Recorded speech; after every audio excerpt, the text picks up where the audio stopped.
नमस्कार साथियों, चैनल हिंदी नेटशाला में आप सभी का पुनः हार्दिक अभिनंदन है। जैसा कि आप सभी जानते हैं, अपने इस चैनल पर हम उच्च स्तरीय हिंदी की प्रतियोगी परीक्षाओं की तैयारी करते हैं। इसी तैयारी के लिए हम सॉल्व कर रहे हैं नेट परीक्षा के पुराने पेपर, जिसके अंतर्गत हम 2004 से लेकर अब तक जितने भी प्रश्न पत्र आयोजित किए गए हैं, जितने भी एग्जाम्स आयोजित किए गए हैं, उनके पुराने सभी पेपर्स देखेंगे। इन पुराने पेपर में से ही प्रश्न कई बार रिपीट भी होते हैं और साथ ही साथ इनके ऑप्शंस में से भी नए प्रश्न बन के आते हैं। किस तरीके से बनते हैं, वीडियो के मध्य में आपको बताऊंगी। यह है जो आपकी आगामी परीक्षाएं हैं असिस्टेंट प्रोफेसर की, चाहे आप यूपी असिस्टेंट प्रोफेसर की दे रहे हो या राजस्थान से, बल्कि भारतवर्ष के किसी भी राज्य से दे रहे हो, असिस्टेंट प्रोफेसर पीजीटी टीजीटी सभी के लिए समान रूप से उपयोगी है। 2004 वाला कल हमने देख लिया था। आज हम जून 2005 का पेपर सॉल्व करेंगे। थोड़ी सी यह जो पुस्तक है जिससे मैं आपको करवा रही हूँ, थोड़ी सी पुरानी है कुछ, लेकिन इसके जो कई सारी चीज़ें हैं इसमें बहुत अच्छी हैं। जैसे बहुत सारे अन्य पब्लिकेशंस के भी पुराने पेपर मैंने पढ़े हैं, लेकिन कई जगह मिस प्रिंटिंग है, कई जगह गलत उत्तर दिए हुए हैं, तो उसकी अपेक्षा इसमें मैंने आपको सुधार करके लिखा हुआ है, इसीलिए मैं इस बुक से आपको करवा रही हूँ। अन्यथा मेरे पास नया वाला भी है जिसमें बहुत अच्छे प्रिंट में बहुत सजा धजा के दिए गए हैं, लेकिन ऑप्शंस ही जब गलत हैं, प्रश्नों के उत्तर ही गलत दे रखे हैं, तो फिर उसका कोई लाभ नहीं होगा। तो आज का पहला प्रश्न है, पश्चिमी हिंदी की बोली कौन सी नहीं है? सही उत्तर है बघेली। बघेली कल हमने देखा, पूर्व में भी आपको बताया है कि आपको कोई भी बोली भाषा याद हो या ना हो, लेकिन पूर्वी हिंदी की 3 बोलियां याद होनी चाहिए, अवधी, छत्तीसगढ़ी और बघेली। तो अब हम जानते हैं कि बघेली पूर्व की है तो पश्चिमी की तो हो नहीं सकती, इसीलिए ये गलत है। भारतीय संविधान के किन अनुच्छेदों में राजभाषा संबंधी प्रावधानों का उल्लेख है? तो ये कल ही बताया था, 343 से 351। एज इट इज 2004 के 3-4 प्रश्न 2005 में रिपीट हुए हैं। अब देखिए तीसरा प्रश्न, यह भी रिपीटेड है। दक्षिणी भारत हिंदी प्रचार सभा का मुख्यालय कहाँ स्थित है? ये कह रहा है चेन्नई। अब मान लीजिए आपको नहीं पता, तो प्रश्न नंबर 22 देखिए, आप इसी में दिया हुआ है, मैं इसको बुक को आपको दिखाती हूँ। प्रश्न नंबर 22 में साफ दिया हुआ है दक्षिणी भारत हिंदी प्रचार सभा चेन्नई, तो यहीं से आपको इसका उत्तर मिल सकता है। यानी प्रश्न पत्र के 3 नंबर ऑप्शन में जो प्रश्न पूछा है, 22 नंबर में उसका उत्तर प्रिंट कर रखा है। कौन सी सघोष महाप्राण ध्वनि है? आप जानते हैं व्याकरण को पुनः सम्मिलित किया गया है आपके सिलेबस में, तो ये घ, क ख ग घ, तो सही उत्तर है घ, सघोष महाप्राण। कौन सा पश्च स्वर है? तो आ, बड़ा आ आपका पश्च स्वर है इन सब में। अब हिंदी साहित्य का इतिहास सबसे पहले किसने लिखा? सही उत्तर है शिव सिंह सेंगर। देखिए, आप यूथ पब्लिकेशंस के पेपर खूब इस समय फेमस हो रहे हैं, तो यूथ पब्लिकेशन के भी मेरे पास पुराने पेपर्स हैं, तो उसमें गलत दिया हुआ है। प्रश्न को ध्यान से पढ़िए। प्रश्न में ये यदि पूछा जाता कि हिंदी साहित्य का इतिहास सबसे पहले किसने लिखा, तो सही उत्तर होता गारसा दत्तासी, लेकिन यहाँ भाषा दी गई है हिंदी में। गारसा दत्तासी ने पहला हिंदी इतिहास लिखा तो है, लेकिन भाषा कौन सी है? फ्रेंच। एंदुई इस्तवार लात्रोई, वो जो भी है ना, तो वो वाला इस्तवार दाला लेत्रोई एंदुई हिंदुस्तानी, तो वो फ्रेंच भाषा में। हिंदी में इस ऑप्शन में जो 4 ऑप्शन दिए गए हैं, इसके अनुसार होगा शिव सिंह सेंगर। लेकिन शिव सिंह सेंगर से पहले भी महेश दत्त शुक्ल करके एक व्यक्ति थे जिन्होंने हिंदी में हिंदी साहित्य का इतिहास लिखा, लेकिन उनका ग्रंथ बहुत ज्यादा फेमस नहीं हुआ। परवर्ती इतिहासकारों ने शिव सिंह सेंगर का जो ग्रंथ है ना, शिव सिंह सरोज, तो उसको ज्यादा महत्व दिया, इसीलिए ऑप्शन में महेश दत्त शुक्ल का नाम देखने को भी नहीं मिलेगा। नाम मिलेगा आपको शिव सिंह सेंगर, और यही आपको करके आना है। प्रश्न को ध्यान से पढ़ना है। कई प्रश्न तो इसीलिए गलत हो जाते हैं पेपर में, क्योंकि आप ध्यान से उन्हें पढ़ते ही नहीं है। सीधा हिंदी साहित्य का पहला इतिहास फटाफट लगा दिया गारसा दत्तासी, तो ये आपको नहीं करना है। जैसा मैंने कहा कि छोटी छोटी गलतियां जिनको दूर करके मैं ये पेपर आपके सामने प्रस्तुत कर रही हूँ। तो इस चीज़ के लिए आप बिल्कुल जो है संतुष्ट रहें कि आप प्रामाणिक चीज़ ही पढ़ रहे हैं। पढ़ तो आप बहुत जगह से सकते हैं, जैसा कि मैंने कहा मार्केट में बहुत सारे पब्लिकेशंस के हैं, लेकिन सब में कहीं ना कहीं गलतियां दी हुई हैं। तो उन गलतियों से बचने का प्रयास हम कर रहे हैं और एक नई प्लेलिस्ट में बना दूंगी जहां इनको क्रमबद्ध रूप से हम करेंगे। ठीक है। हिंदी साहित्य की भूमिका पुस्तक के लेखक कौन है? तो इस पुस्तक के लेखक है हजारी प्रसाद द्विवेदी। हजारी प्रसाद द्विवेदी इसके लेखक हैं। किसके? हिंदी साहित्य की भूमिका। एक सेकंड देख लेते हैं।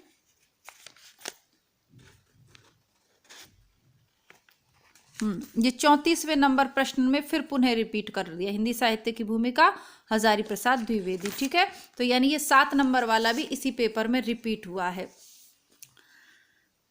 याद कर लीजिए, हिंदी साहित्य का आदिकाल, हिंदी साहित्य की भूमिका, मध्यकालीन साहित्य का बोध, ये सब हजारी प्रसाद द्विवेदी की रचनाएं हैं। अष्टछाप का कवि कौन है? तो सूरदास हैं। ठीक है। मीराबाई, रसकान, विद्यापति ये नहीं है। और अष्टछाप के कवि भी याद करने हैं आपको। इसके अलावा अष्टछाप में देखिए, अष्टछाप की स्थापना तो विट्ठलनाथ ने की थी, लेकिन उसमें 4 तो वल्लभाचार्य के शिष्य थे और 4 विट्ठलनाथ के शिष्य थे। तो विट्ठलनाथ के जो शिष्य थे वो कौन से थे और वल्लभाचार्य के कौन से थे, ये भी आपको अलग अलग याद रखने हैं। ठीक है। सूरदास वल्लभाचार्य के शिष्य थे। और सूरदास की मृत्यु पर किसने कहा था कि पुष्टि मार्ग को जहाज जात है, जाको जो कछु लेनो है सो ले लो? ये विट्ठलनाथ ने ही कहा था। ठीक है। और वल्लभाचार्य ने पुष्टि मार्ग की स्थापना की थी। वल्लभाचार्य का प्रमुख ग्रंथ है अणुभाष्य। ये 5-7 प्रश्न इससे बनते हैं जो पूछे जाते रहे, इसलिए मैंने आपको करवा दिए। आनंद कादम्बिनी पत्रिका के संपादक कौन थे? कल के पेपर में ही पढ़ा था, चौधरी बद्री नारायण प्रेमधन। ठीक है। तो ये कल के पेपर में पढ़ा था हमने और यही बार बार आप अभी 2023 तक के पेपर पे भी पहुंचेंगे तो इन्हीं में से आप देखेंगे कि रिपीट होते रहते हैं। सप्तक परंपरा का कवि कौन सा नहीं है? तो श्रीकांत वर्मा नहीं है। अष्टछाप के और तार सप्तकों के कवि ये आपको याद होने चाहिए, बार बार ही रिपीट होते रहते हैं। एक बार कर लेंगे हमेशा का काम हो जाएगा। भाग्यवती के लेखक कौन है? तो श्रद्धाराम फिल्लौरी का है। ये 1877 में इन्होंने लिखा था। भाग्यवती श्रद्धाराम फिल्लौरी का है। इसके अलावा श्रद्धाराम फिल्लौरी ने यह लिखा और लाला श्रीनिवास दास ने परीक्षा गुरु लिखा 1882 में, जिसको शुक्ल ने हिंदी साहित्य का प्रथम उपन्यास माना है। कौन सा? परीक्षा गुरु। 1877 में ये लिख चुके हैं भाग्यवती, लेकिन परीक्षा गुरु को माना है शुक्ल ने। देवकी नंदन खत्री ने 1888 में कौन सा लिखा था? चंद्रकांता लिखा था, काफी फेमस रहा। और लज्जाराम मेहता के कई हैं, आदर्श दंपत्ति, इसके अलावा है स्वतंत्र लक्ष्मी, परतंत्र रमा, और कई सारे हैं इनके। धूर्त रसिक लाल काफी फेमस हुए, इनके भी 3-4 हैं, आप देख लीजिएगा। अंधा युग किसकी रचना है? धर्मवीर भारती की। और अच्छी बात यह है कि धर्मवीर भारती का अंधा युग अभी हम इसी चैनल का जो दूसरा भाग है हिंदी बुकशाला उस पर पढ़ रहे हैं। और अंधा युग के जो है कई पंक्तियां बीच बीच में नेट परीक्षा में पूछी जाती रहती है ना, अंधी ये पंक्तियां कौन से नाटक की है। तो पूरा नाटक और कहानियां तो आपको पूरी ही देखनी है, उपन्यास भले ही छूट जाए। अब देखिए, ये एक प्रश्न है कि आज इस पराजय की बेला में सिद्ध हुआ, झूठी थी सारी अनिवार्यता भविष्य की। अंधा युग नाटक का उक्त संवाद किस अंक से है? तो बस अब आप यहीं पर गड़बड़ी कर देते हैं। इसके लिए आपको जरूरी है कि आप पूरा पढ़ें। तो ये कौरव नगरी अंक से है, तो मैं सिर्फ आपको बता रही थी कि इसीलिए रचना को पूरा पढ़ना है। अंधा युग से ही वो प्रश्न भी पूछा हुआ है। कुटज के लेखक कौन है? हजारी प्रसाद द्विवेदी। हिंदी नेटशाला जिस चैनल पे हम हैं अभी, इसी चैनल पे हम पढ़ चुके हैं इसको, और भी कई निबंध पढ़े हैं। अमरकांत की रचना कौन सी है? तो अमरकांत की रचना है जिंदगी और जोंक। अमृतसर आ गया, सिलेबस में है। भीष्म साहनी की है, पढ़ चुके। टूटना राजेंद्र प्रसाद की है, सिलेबस में है, पढ़ चुके। परिंदे निर्मल वर्मा की है, सिलेबस में है, पढ़ चुके। जिंदगी और जोंक आपके सिलेबस में शायद नहीं है, लेकिन फिर भी हम पढ़ चुके। यानी कहानी वाली प्लेलिस्ट में ये सभी कहानियां आपको इजीली मिल जाएंगी। याद करिएगा, काफी फेमस कहानियां ये। पहल पत्रिका का संपादक कौन है? ज्ञान रंजन है। ज्ञान रंजन की कहानी है पिता, जो आपके सिलेबस में है, इसीलिए मैंने नोट डाउन कर दिया, नेट के सिलेबस में है पिता, तो वो इन्हीं ज्ञान रंजन की है। और इन्हीं ज्ञान रंजन ने पहल पत्रिका की जो है संपादक थे उसके। तो चीज़ों को मैंने कनेक्ट कर दिया है, क्योंकि आप सोचो ज्ञान रंजन तो अचानक नाम याद नहीं आया तो फिर याद आ जाएगा आपको कि ज्ञान रंजन की कहानी है पिता और पत्रिका है पहल, प इस तरीके से लगा लीजिएगा। सब कुछ जब आप पहली बार पेपर देंगे तो आपको लगेगा बहुत कठिन है, तो थोड़ा सा चीज़ों को एक दूसरे से कनेक्ट करते हुए हम चलेंगे तो जल्दी याद हो जाएगा। ध्वन्यालोक किसकी कृति है? आनंदवर्धन की। कैसे? ध्वनि को सुनने से क्या होता है? आनंद का वर्धन होता है। उज्ज्वल नीलमणि ग्रंथ के रचयिता कल के पेपर में भी था, रूप गोस्वामी है। अभिव्यक्तिवाद के प्रवर्तक कौन है? अभिनव गुप्त। अभिव्यंजनावाद के प्रवर्तक कौन है? क्रोचे। तो ये तो भाई देखिए बड़े, हम पाश्चात्य साहित्य पढ़ेंगे उसमें देखेंगे। काव्य में उदात्त तत्व को सर्वाधिक महत्व किसने दिया? तो उदात्त की अवधारणा ही लॉन्जाइन्स ने दी है, ये हम सभी जानते हैं। तो इसमें ऐसे हिंदी भाषा के विकास क्रम कल के पेपर में भी था, वही रहेगा। संस्कृत, पाली, प्राकृत, अपभ्रंश और हिंदी। हिंदी प्रसार के संदर्भ में निम्नलिखित प्रमुख संस्थाओं का काल क्रम अनुसार सही क्रम है। सबसे पहले आई थी नागरी प्रचारणी सभा काशी, फिर हिंदी साहित्य सम्मेलन प्रयाग, फिर दक्षिण भारत हिंदी प्रचार सभा चेन्नई और राष्ट्रभाषा प्रचार समिति वर्धा। बाकी के जो आपके ये जो क्रमानुसार लगाने वाले प्रश्न हैं, इनका मैंने अलग से प्लेलिस्ट इनकी बना दी है, क्रमानुसार लगाने वाले प्रश्नों की। तो बार बार हम नहीं करेंगे कि यहाँ भी करें फिर वहाँ भी टाइम वेस्ट करें।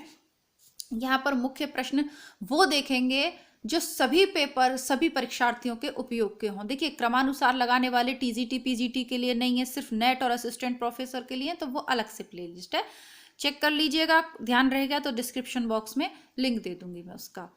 का क्या है? क है अघोष अल्प प्राण, ख क्या है? अघोष महाप्राण, ग क्या है? सघोष अल्प प्राण और घ क्या है? सघोष महाप्राण। अब देखिए घ इसी पेपर में यहाँ पूछा था ना, चौथे प्रश्न में पूछा था।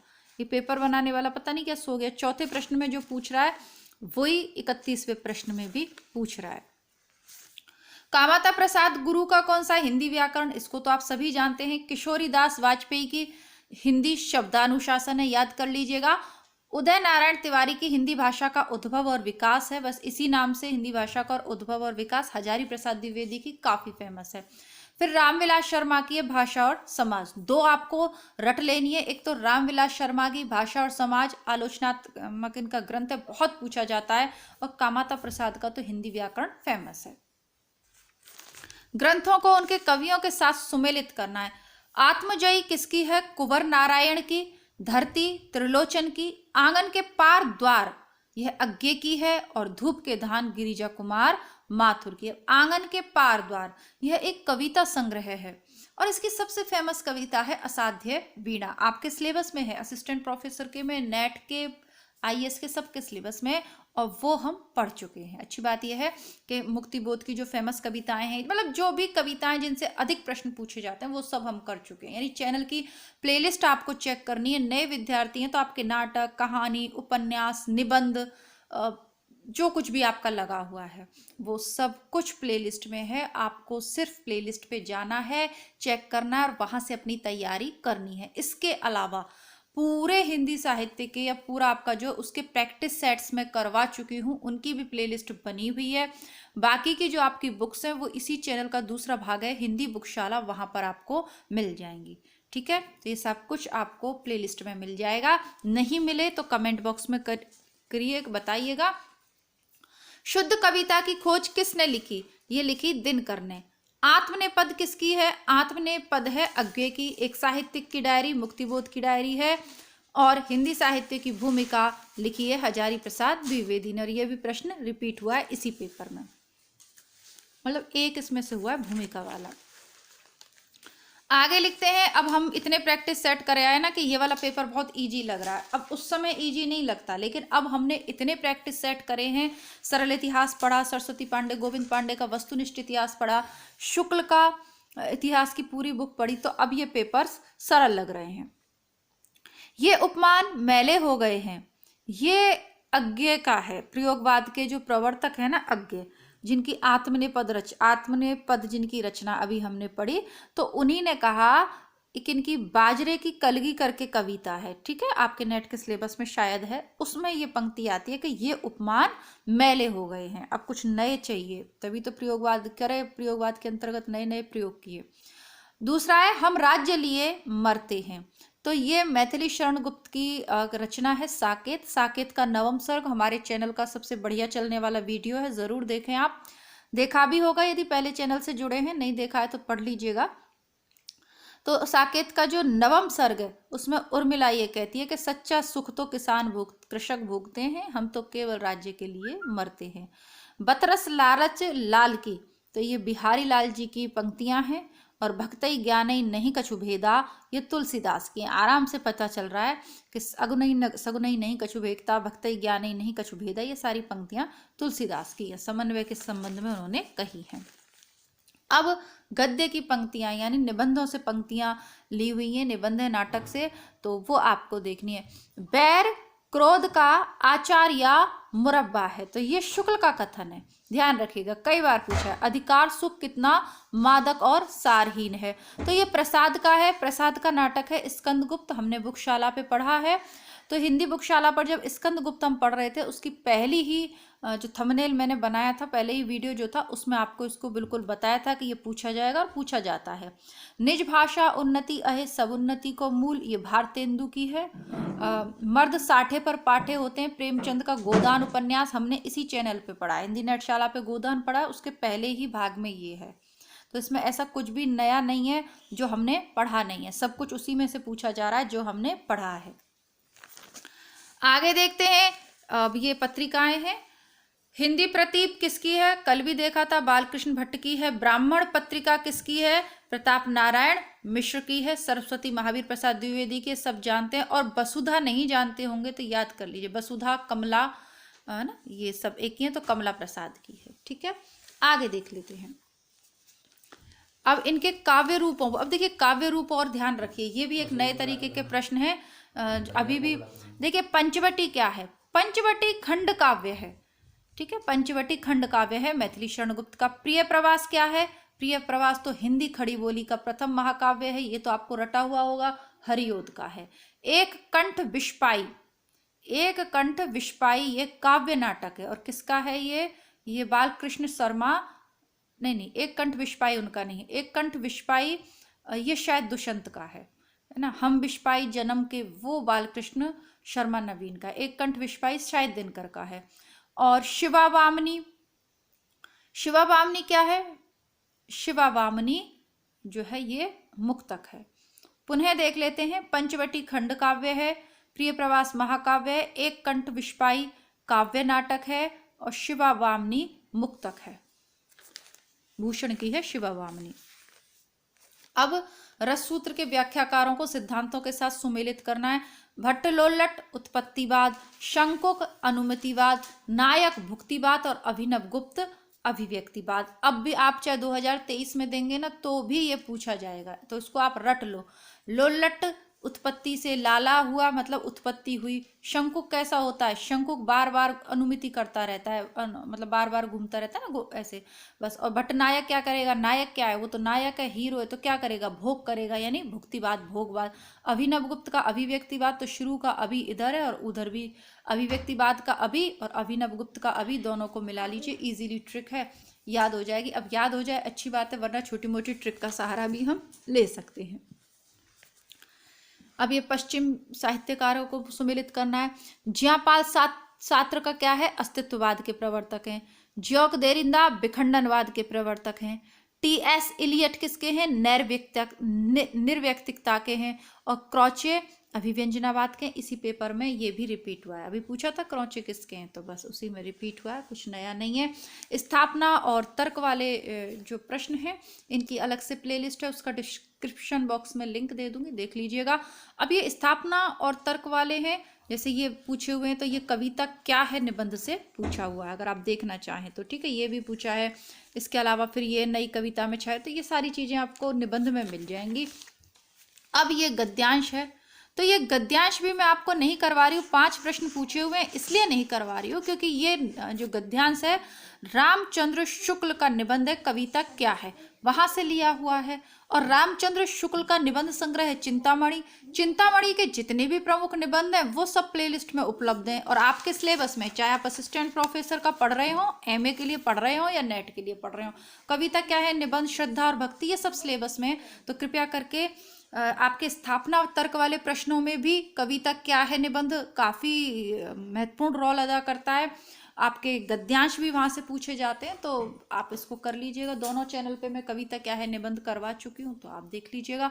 अभी कोई संशय हो, डाउट हो आपके मन में, तो कमेंट बॉक्स में लिख दीजिएगा, उसका उत्तर देंगे। और फिर हिंदी बुकशाला चैनल पे मिलते हैं। जल्दी से आप हिंदी बुकशाला को भी चेक करिए कि वहाँ क्या चल रहा है, क्या करवा रहे हैं। मिलती हूँ आपसे कल पुनः अच्छे से किसी वीडियो के साथ। तब तक के लिए नमस्कार, धन्यवाद, जय हिंद।